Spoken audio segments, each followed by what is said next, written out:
Welcome, good morning everyone. আজকে সকাল সকাল আপনাদের নতুন একটা ব্লগে স্বাগত জানাই সবাইকে। এখন মোটামুটি ঘড়িতে 12:30টার কাছাকাছি বাজে, দেখতেই পাচ্ছেন। ব্লগটা শুরু করতে একটু দেরি হয়ে গেল। সকাল থেকে একটু ব্যস্ত থাকি সবাই, অফিস যাওয়া, দেন রেডি হয়ে কাজে বসা, তো যার জন্য একটু দেরি হয়ে গেল। আজকে আমরা কালকে সোমবার ছিল, আমার যেহেতু নিরামিষ দিন ছিল, আমি আমিষ কিছু সেদিনকে বানাই না বাড়িতে বা খাই না, তো আজকে আমরা একটা নতুন কিছু আইটেম ট্রাই করব, যেটা অনেক দিন ধরে আমার বোন আমাকে বলছে যে এটা বানা দিদি, এটা বানা, এটা রেসিপিটা ট্রাই করে দেখা যাক কেমন হয়। আমি আগেও বানিয়েছি, আমি ব্যাঙ্গালোরে থাকতে আগেও বানিয়েছি, বাট এখানে আসার পরে বা বোনকে বা বাড়ির লোকজনকে সেভাবে খাওয়ানো হয়নি, তো আজকে ভাবছি যে সেইটা একটু ট্রাই করব। তো চিকেন ইয়াকনি পোলাও বানানোর একটু ইচ্ছা আছে। কিভাবে কি লাগবে, কি কি দরকার, তো সেগুলো অবশ্যই এই ভিডিওতে থাকবে। আপনারা ভিডিওটা অবশ্যই শেষ অবধি দেখবেন, এবং যদি ভালো লাগে ডেফিনেটলি একটা লাইক, একটা কমেন্ট এবং শেয়ার করে দেবেন। চ্যানেলটাকে অবশ্যই সাবস্ক্রাইব করবেন। তো এখানে প্রথমেই চিকেনটাকে ভালো করে ধুয়ে নিয়ে রেখে দিয়েছি। এবার এতে হলুদ দেব, একটু নুন দেব, কাশ্মীরি মির্চ দেব, দিয়ে আর দেব একটু সামান্য দই। তো সব কিছু দিয়ে এখানে ভালো করে এটাকে আমি ম্যারিনেট করে নেব। ভালো করে মশলাটাকে মিক্স করে রেখে দেব, মোটামুটি 30 মিনিটস মতন রাখলেই হয়ে যাওয়া উচিত। হয়ে যাওয়ার পর দেন আমি পেঁয়াজ, 3টে মিডিয়াম সাইজের পেঁয়াজকে আমি এখানে কেটে নিয়েছি লম্বা লম্বা করে। এবার এখানে একটা হাফ টমেটো নিয়েছি, এবং নিয়েছি সাথে কিছু কাঁচা লঙ্কা, কিছু আদার 2টো টুকরো, এবং রসুনের কিছু কোয়া। এই দুগুলোকে ভালোভাবে একসাথে মিক্সিতে দিয়ে ভালো করে পেস্ট করে নেব। একটা মিক্সচার দিয়ে সেটাকে রেডি করে রাখবো। এবার নেক্সট আমি কড়াই চাপিয়ে দিয়েছি, তাতে অ্যাড করেছি কিছু তেল, এবং সেটাতে আস্তে আস্তে ভেজে নেব আমি কাজু কিশমিশ, যেটা লাগবে আমাদের ইয়াকনি পোলাওতে। জেনারেলি পোলাওতে আমরা অ্যাড করেই থাকি একটু কাজু কিশমিশ, তো সেই জন্যই জিনিসটা ওইটাকে অ্যাড করে আমরা হালকা করে তেলে ভেজে নেব কাজু কিশমিশটাকে, যাতে সেটা খুব বেশি পুড়ে না যায় এবং যাতে হালকা কালারও আসে।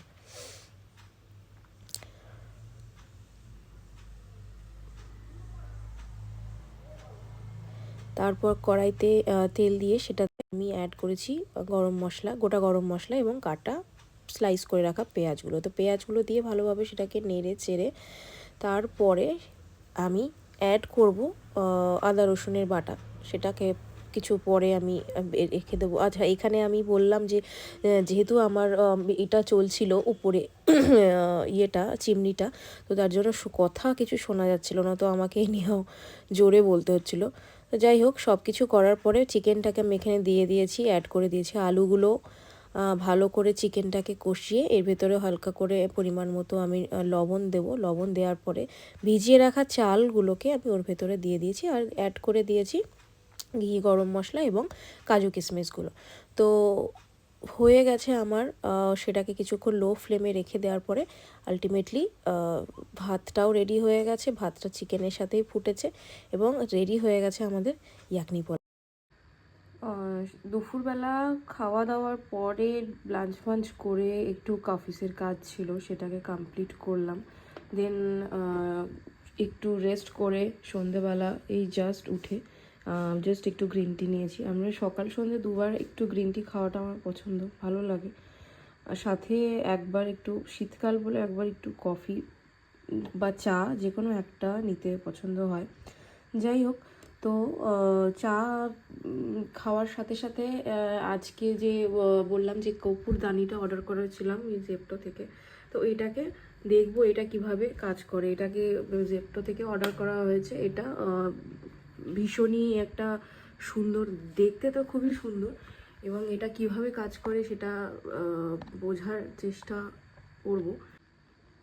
এই যে কর্পূরটাও সাথে নিয়েছিলাম, তো কর্পূরটাও অলরেডি এটার ভেতরে দিয়ে দিলাম। এই যে 4-5টা কর্পূর এখানে দিয়ে দিয়েছি। এবার দেখা যাক যে মানে এটার মেন ফাংশনালিটিটা হচ্ছে যে এটা কর্পূরটাকে বার্ন করবে এবং তার থেকে কিছু ধোঁয়া বা স্মেল আনবে। জিনিসটা খারাপ নয়, দেখা যাক এটা দিয়ে অ্যাকচুয়ালি কোনো লাভ হয় কিনা। সবাই বলে যে এটা লাগালে নাকি ঘরে একটু ঠান্ডা, কাশি, গলা ব্যথা এগুলো নাকি অ্যাকচুয়ালি থাকে না। তো দেখা যাক। ঘড়িতে এখন 7টা বাজে। একটু রেডি হয়ে নিয়েছি, বাইরে যাব হাঁটতে। বাইরে খুব ঠান্ডা, মানে ঠান্ডা মানে কলকাতার ঠান্ডা, সবাই আশা করি জানেন কতটা ঠান্ডা পড়েছে। তো সেই জন্য একটু প্রিপারেশন নিয়ে একটু একটু জ্যাকেট ফ্যাকেট পরে যাতে ঠান্ডাটাকে একটু সামলানো যায়। তো যার জন্য বাইরে যাব হাঁটতে। জাস্ট কিছুক্ষণের জন্য, মানে এই হাফ অ্যান আওয়ার মতন হেঁটে আসবো, কারণ সন্ধ্যেবেলা কাজের পরে একটু এক্সারসাইজ করা, একটু হেঁটে আসা, এগুলো আমার একটু দৈনন্দিন জীবনের হ্যাবিটের মধ্যে পড়ে এবং আমি চাইবো সেগুলোকেও আপনাদের সঙ্গে শেয়ার করার।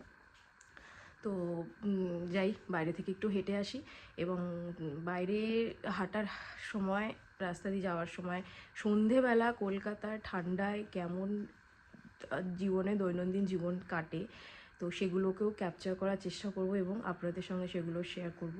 তো থাকবে এই ভিডিওতে সব কিছুই।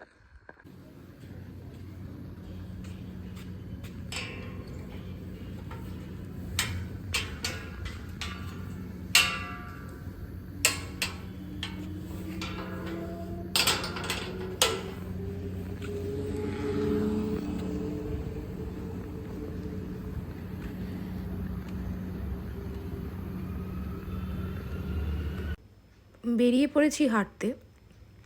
রাস্তায় বোঝা যাচ্ছে যে কতটা কুয়াশা পড়ছে।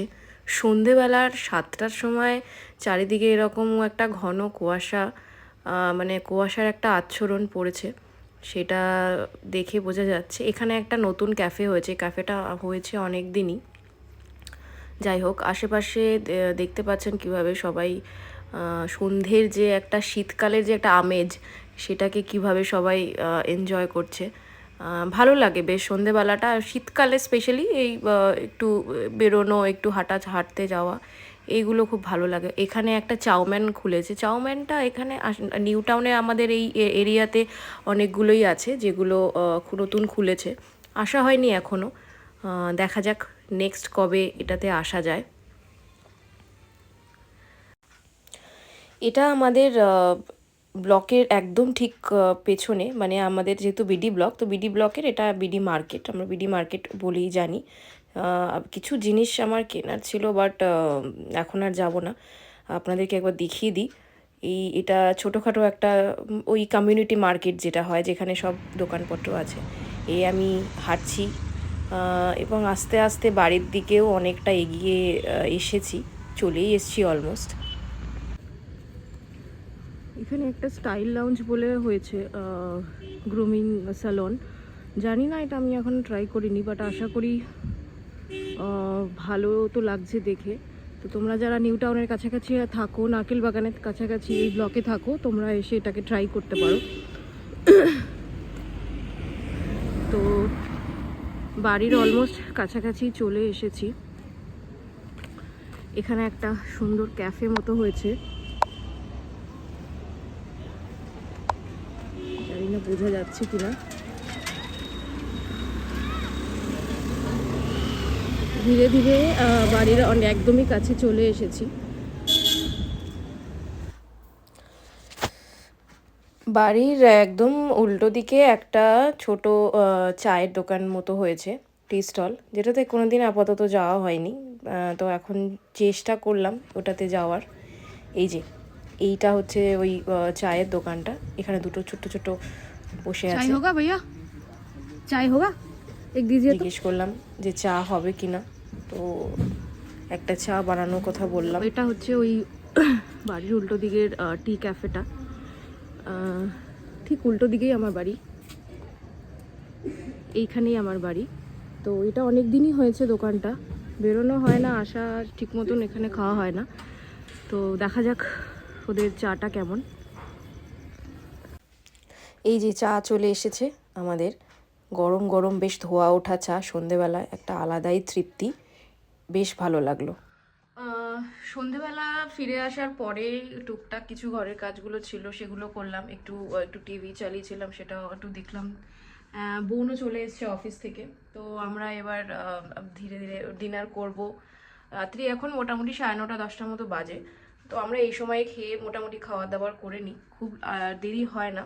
তো ডিনারে আমরা কিছু খাবার দাবার অ্যারেঞ্জ করে দেন খেয়ে আজকের মতন ব্লগটাকে এখানেই শেষ করব। দেখা হবে আবার কালকে নতুন কিছু daily life activities, daily life stories নিয়ে। আজকের মতো ব্লগটাকে এখানেই শেষ করছি। গুড নাইট, শুভরাত্রি।